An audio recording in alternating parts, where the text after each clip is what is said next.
Hello, c'est Célia. 2 fois par mois, je te partage lors d'un épisode de 5 minutes une astuce à appliquer très facilement au quotidien.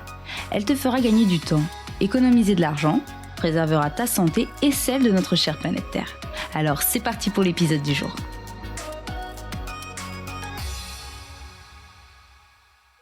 C'est bientôt Noël. Et oui, encore 3 petits jours et vous pourrez enfin ouvrir vos cadeaux de Noël et revoir des membres de votre famille que vous voyez rarement par la même occasion.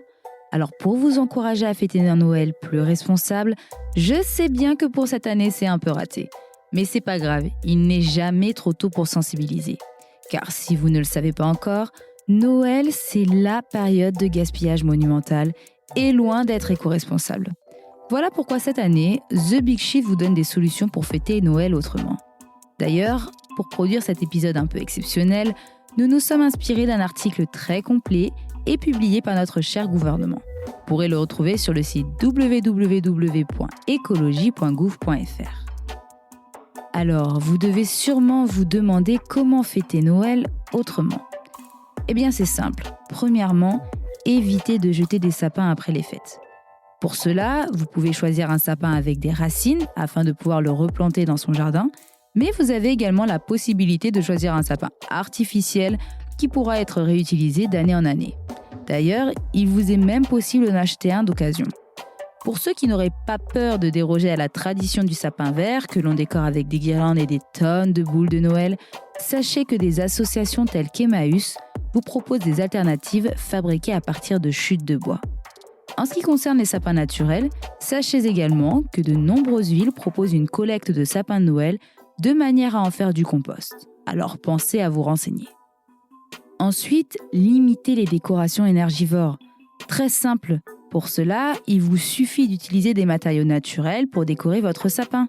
Vous pouvez les fabriquer à partir de pâte à sel ou bien même avec des pommes de pin. Et sachez que certains sapins vous offrent même la possibilité de le décorer à partir de petites bougies plutôt jolies.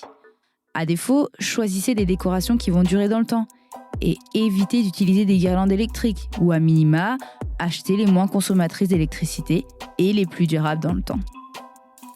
À présent, parlons d'un sujet qui me met d'ores et déjà l'eau à la bouche, le repas de Noël. Vous pourriez commencer par acheter de préférence à proximité de chez vous pour limiter les déplacements en voiture.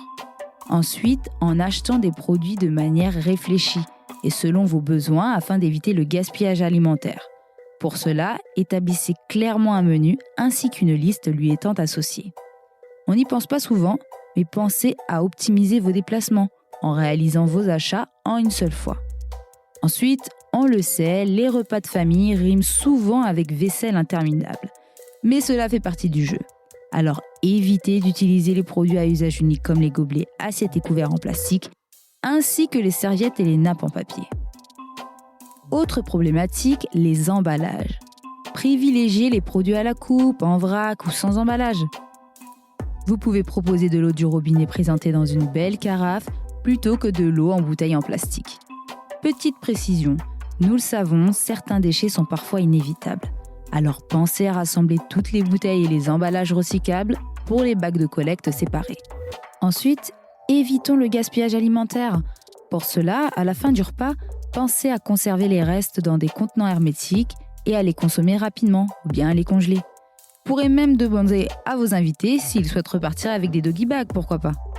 Voilà pour ce qui est du gaspillage alimentaire. Maintenant, il est temps de parler de sujets qui fâchent, les cadeaux de Noël. L'objectif est de limiter les cadeaux et emballages superflus. Pour cela, assurez-vous que la personne qui recevra le cadeau en a véritablement besoin, qu'elle pourra facilement l'échanger ou se le faire rembourser. Alors oui, on sait, ce que l'on aime dans les cadeaux, c'est l'effet de surprise. Mais la surprise peut être tout aussi belle si l'on demande au destinataire une liste précise des choses dont il pourrait avoir besoin. À vous d'être un peu original. Jouez la carte également de l'originalité en faisant des emballages cadeaux maison à partir de papier cadeau réutilisé ou de d'autres types de papier.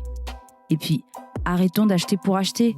Avons-nous vraiment besoin de recevoir un cadeau de la part de chacun des membres de notre famille ? Prenons donc exemple sur nos amis canadiens qui ont inventé le Secret Santa. Pour ceux qui ne connaissent pas, il s'agit de tirer au sort un prénom et de lui offrir son cadeau. Avec ce système, plus de surconsommation et surtout, c'est l'effet de surprise garanti. Si jamais vous avez peur d'être un peu à côté de la plaque, il vous est tout à fait possible de personnaliser ce jeu en tirant un prénom au sort avant Noël, afin d'être certain de viser juste. Et bien voilà, je crois qu'il est temps de vous laisser et de vous souhaiter un merveilleux Noël. Voilà, j'espère que cet épisode t'a plu. N'hésite pas à laisser 5 étoiles et un commentaire sur Apple Podcast pour toucher toujours plus de monde. N'oublie pas, c'est lorsque l'on agit ensemble que nos actes ont un impact. À dans 15 jours pour le prochain épisode.